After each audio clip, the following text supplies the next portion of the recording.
Welcome again to the Battle of the B-Shows. I hope you guys have had a safe and enjoyable New Year so far, and I personally can't think of a better way to rein things in than with another look at both Velocity and Heat. While normally I'd start going over the highlights of Raw and SmackDown this week, there's one major event that needs to be mentioned as it resulted in some major changes to both brands moving forward. Stone Cold Steve Austin walked out on WWE before Monday's Raw in Atlanta, after months' worth of creative frustration with the company finally came to a head. The straw that broke the Texas Rattlesnake's back, being informed the day of that he would lose to Brock Lesnar in the main event qualifier for the King of the Ring tournament, likely due to interference from Ric Flair, Chris Benoit, and Eddie Guerrero, as Austin had been feuding with them up until his walkout. Steve stated years later that his main gripe with the match wasn't putting Brock over, but more so the two facing off for a ratings pop instead of having it built up over several weeks to a major pay-per-view level match. Despite his reasons, none of the plans for Austin that night would be changed, and in response, Stone Cold chartered a flight back home to Texas and would not be seen again on WWE programming for the rest of 2002. So what did WWE do to fill this broken skull-sized gap for Raw? Brock Lesnar would defeat Bubba Ray Dudley to get his spot in the tournament bracket, but would still be involved in the show's main event. Vince McMahon would appear on Raw, despite running SmackDown since the brand split began, and challenge Flair to a no-holds-barred match for complete control of WWE. Thanks to interference from Lesnar, Mr. McMahon would get the win and regain 100% ownership, with both brands now under his leadership in storyline. In response to Austin's sudden absence, both Vince and Jim Ross would appear on this weekend's episode of Confidential to describe their sides of the discussion with Steve, while burying him for being unprofessional and walking out on the company that helped turn him into a household name. I covered this in greater detail during my Confidential video on the channel, G-Plug, if you want to hear the exact quotes from the segment. While the company now have to continue without Stone Cold, and the King of the Ring pay-per-view a week away, the undercard talent of Raw and SmackDown remain business as usual, as we once again look to see if Velocity or Heat turn out to be the better wrestling show. Our first main event on Velocity features Hardcore Holly taking on our Olympic hero Kurt Angle, who, despite many insisting on it, is not bald and is not wearing a wig whatsoever in a grudge match. Meanwhile, on Sunday Night Heat, Jeff Hardy continues going back to his Extreme roots as he takes on a veteran of Extreme in Raven. So now that we're caught up and prepared, let's start 2025 with another battle of the B-Shows.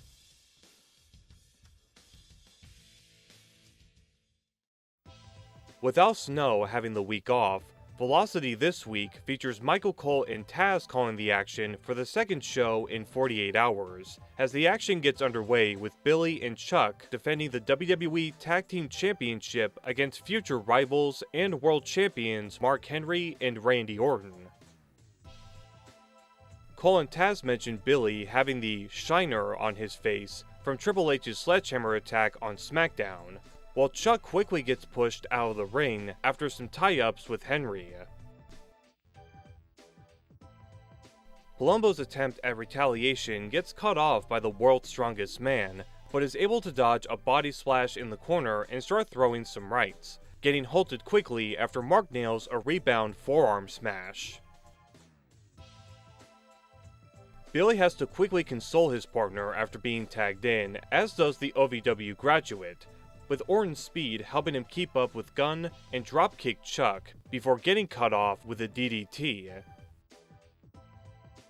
The future biker comes back in to keep the offense going via grounded elbows, before taking Randy to the champion's corner, as Billy gets in some cheap shots on the third-generation star behind the referee's back. The former New Age outlaw lands some more shots and chokes Orton in another corner, but pays for taking too long to try a running attack, as Randy reverses, leading to a double down. While Cole and Taz mention the Stone Cold segment on Confidential, Chuck and Sexual Chocolate get tagged in, leading to Henry taking down the tag team champions on his own, but his cover off a power slam gets interrupted by Billy. The Blondes attempt a double team move, but Henry cuts them off with a double clothesline, as Orton runs in to send Gunn out of the ring.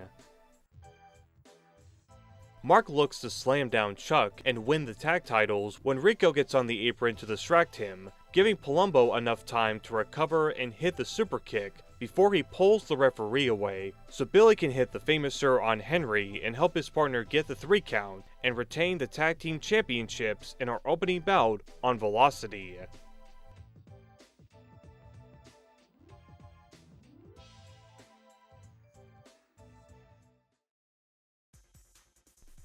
Velocity returns with another encounter of meaty men slapping meat as Rikishi takes on Albert, while Taz theorizes why Albert's physique looks rather bushy. I think Kurt Angle gave the hair supplements that he takes for his hair. Right. He gave the cranium supplements to Big Albert. Or maybe he implanted the hair supplements in Albert's chest. Really, his chest is bigger than his head? No, his chest is hairy, you fool. Oh, I see. I'm sorry. I'm just trying to be as stupid as your regular partner on the show, Al Snow. I wouldn't say Al Snow is stupid. He is the tough enough trainer, by the way. Snow's a goof. Everybody knows it, please. Rikishi gets in a few punches after the bell, but Albert quickly goes on offense in the corner and knocks down the Sultan for a moment before Rikishi attempts to drop down on A-Train after a failed sunset flip, but his opponent moves away just in time. Albert doesn't have such luck with trying to lift Rikishi off his feet, getting dead weighted for a 2 count before the former IC champion is sandwiched with some body avalanches in the corner, as Taz insists on these so-called wrestling experts to watch Confidential to know what's going on with Stone Cold. Meanwhile, Albert sends Fatu head first into the steps and lands some body splashes in the ring, but isn't able to win the match.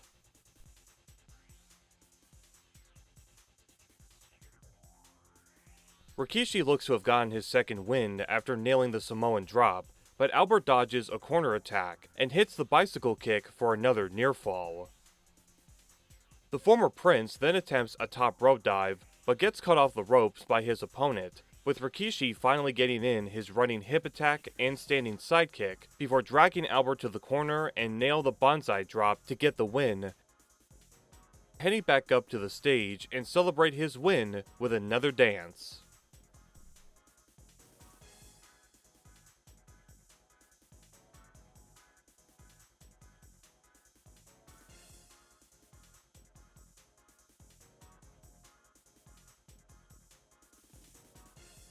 We're then treated to an appearance from Mae Young and the fabulous Moolah, while Michael promotes Moolah's autobiography book coming out in August. But let's quickly move on to the cruiserweights of SmackDown, as Jamie Noble makes his Velocity debut alongside Nidia to face Funaki as the pair come out to some interesting music. That Nidia is a freak. Look at her. The incline of the WWE. Nidia. Can't imagine this music being used for anyone else, right? Noble starts with some aggressive offense, but gets caught off with a hip toss reversal from Soichi, following up with a drop toe hold and basement dropkick. Jamie is able to fight back with an electric chair drop and takes a moment to be intimate with Nidia, almost losing after getting rolled up, but shifts his focus back onto the match. As Cole questions what Taz and Al Snow taught Nidia on Tough Enough, the WCW alumni chokes Funaki in the corner before hammer throwing him to the opposite side and maintain control. After getting a 2 off a backbreaker, the former Young Dragon applies a surfboard submission before the Kaientai member fights out, as the two trade reversals, with Jamie landing a kitchen sink and choking Funaki on the bottom rope, while Nidia gets in some cheap shots when Mike Chioda isn't looking. Some more reversals lead to Funaki locking in the abdominal stretch. Jamie quickly escapes and attempts a corner attack, but gets stopped and sent down with a running head scissors. Funaki gets his comeback started, ending with a one-handed bulldog for the near fall, and slides under Noble after being whipped off the ropes, but an enziguri attempt is halted when Noble grabs the leg, lands a dragon screw, and puts Sho in the trailer hitch submission to win his debut match in WWE. Could this end up being the Hurricane's fate next Sunday, when they face off for the Cruiserweight Championship at King of the Ring?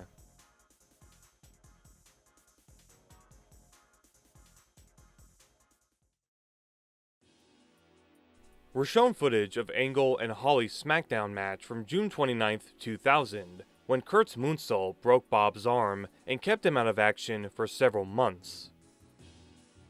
And after Angle cheated to win their previous encounter 2 weeks ago, Hardcore Holly looks to finally settle the score against the former WWE Champion in our Velocity main event. Holly quickly gets into the ring, with Kurt relying on stomps to try and stop him. It does very little for Angle, as Holly stays fired up while sending the former King of the Ring winner face first into the turnbuckle, with Hardcore looking to take the wig off before Kurt escapes to ringside. The former Hardcore champion follows him to hit some chops and send Angle into the steps before coming back to the ring to nail a power slam for a near fall.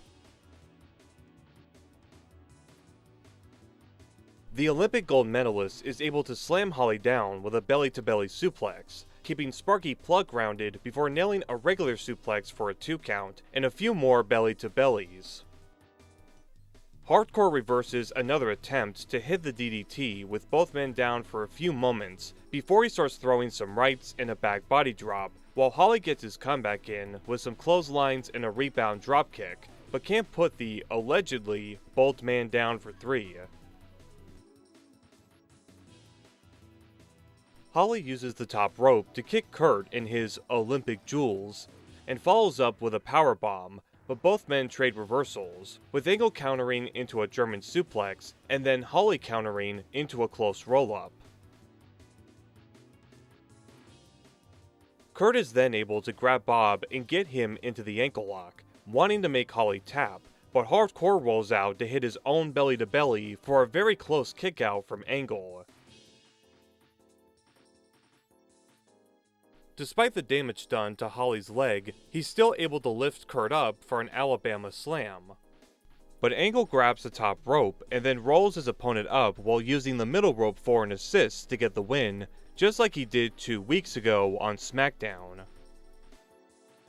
While the totally not bold Olympic hero may have finally put Hardcore Holly in his rearview mirror, he has a much bigger task ahead of him next weekend when he faces Hollywood Hogan at King of the Ring.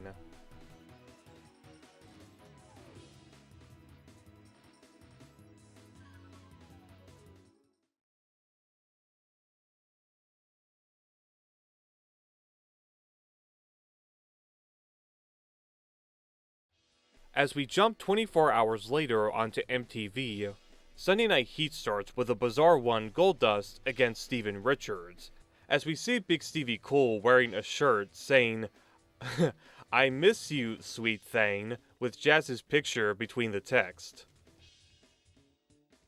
Richards jumps Goldust before the bell and throws some rights, but Dustin fights back and sends Stevie off the ropes, getting reversed and telegraphing a rebound dropkick, ending the sequence by slingshotting Richards towards the ropes and having him land back onto his knees.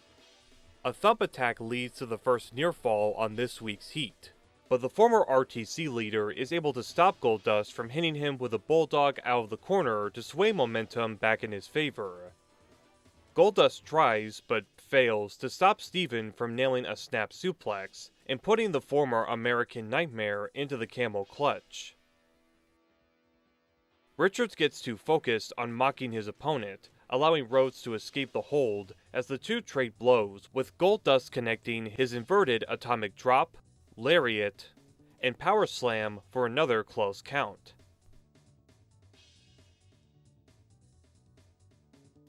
The former Hardcore champion grabs Goldust's legs and almost wins with a leverage pin via feet on the ropes, but falls right into the drop-down uppercut, leading to the curtain call to help Goldust win our first matchup on Sunday night.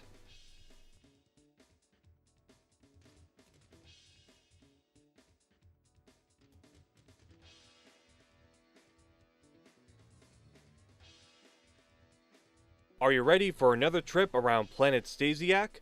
Shawn Stasiak emerges once again to take on the fearless yet also questionable spirit of Tommy Dreamer. The fans chant ECW as a tie-up in the corner segues to Dreamer being thrown down by the son of Stan Stasiak, when the voices in his head quickly make their presence felt. Shawn sends Dreamer off the ropes, but a reversal hip toss and drop toe hold lead to the former ECW champion clotheslining Stasiak out of the ring. Tommy goes outside to grab a beer from a fan and does his best Tajiri impression by spitting the alcohol in Shawn's face, but quickly pays for it when Stasiak reverses a suplex attempt. Back in the squared circle, Shawn hammer throws Dreamer to the opposite side and starts stomping in the corner while Coach and D'Lo discuss if the Hardy Boys have a death wish when they attacked The Undertaker on Raw. Stasiak connects with a scoop slam, back body drop, and suplex for a near fall, before sending Tommy to the corner and target his lower back, continuing by locking in a bear hug and locking in another one when Dreamer briefly escapes. The innovator of violence has to bite Stasiak's forehead to get out of the hold, and is able to land a spinebuster when Shawn runs towards him. With the bad back now a factor in this matchup, both men trade some fists before Dreamer backdrops and then DDTs the former Meat for a 2 count. As Tommy attempts a pile driver, Shawn reverses and sends him crashing down, but misses a running corner attack, giving his opponent the opening to hit the Death Valley driver and score the win.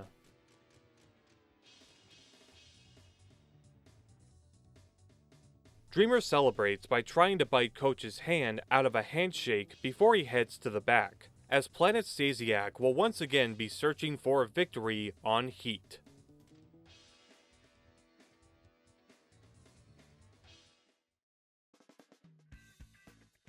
Crash makes his way to the ring, not scheduled to be on the show this week, as he hands Coach another note before grabbing a mic and heading in to confront D'Lo Brown.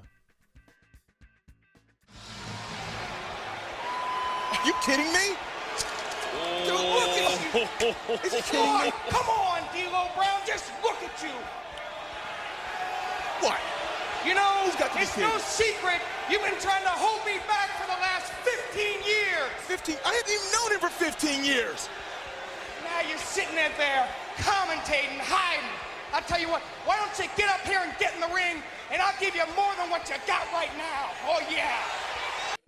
This impromptu match gets underway with Crash getting knocked down via a modified flapjack and a body slam by the former Eurocontinental Champion, following with his signature leg drop, but can't put Crash away.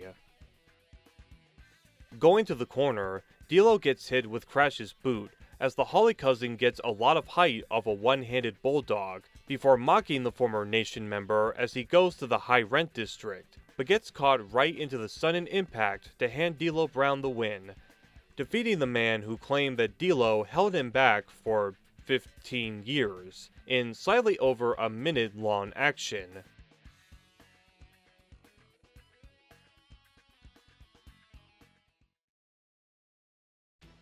Main event time, as Raven hopes fate will help him find the way to defeat Jeff Hardy and his Extreme Roots.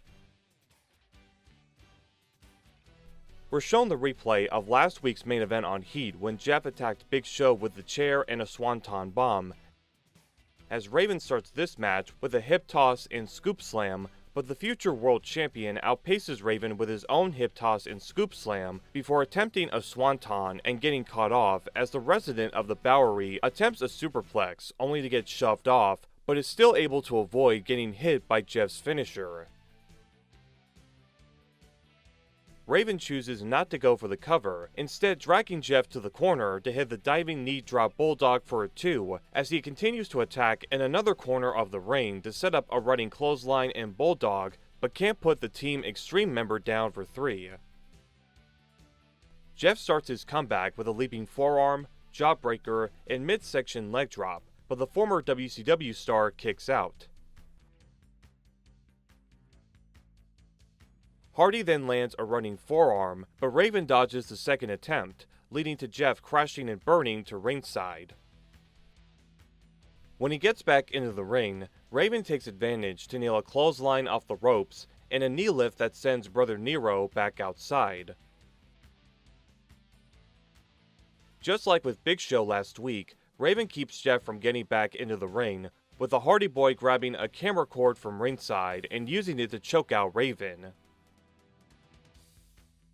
And when Jeff refuses to let go, Mike Chioda calls for the bell, another DQ loss that Jeff cares little for when he finally nails the Swanton Bomb before going up the ramp as we close the book on another edition of Sunday Night Heat.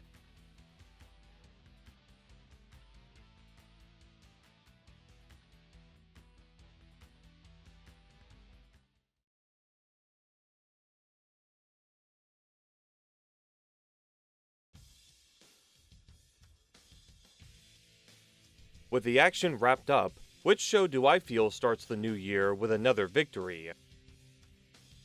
Maybe it had to do with one having more in-ring time than the other, but I'm giving the point to Velocity. I'll go out and say that this, for now, has been the best episode of SmackDown's B Show that I've watched for the series. Up and down the card, all the matches this week were pretty good to very solid in-ring work, especially with the backstory going into the Angle vs. Holly main event. Heat, meanwhile, was a step up from last week, with Goldust and Steven Richards having a good opener, and I may also be giving another point towards this match just for the Jazz shirt. While Shawn Stasiak and Tommy Dreamer also having a fairly good showing.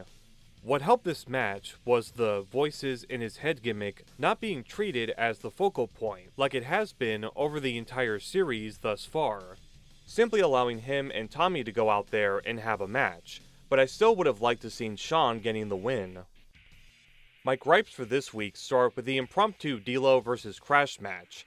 As while they fit as much as they could within a minute, I would have instead had the segment set up a proper and longer match between the two for a later episode of Heat, as I really enjoy watching both guys' work, rather than this just leading to them taking part in a mixed tag match with Trish and Molly as their respective partners the following night on Raw. And with Raven vs. Jeff Hardy, this was way more balanced in offense compared to last week's match with the Big Show, and was also turning out pretty good until, of course, the finish.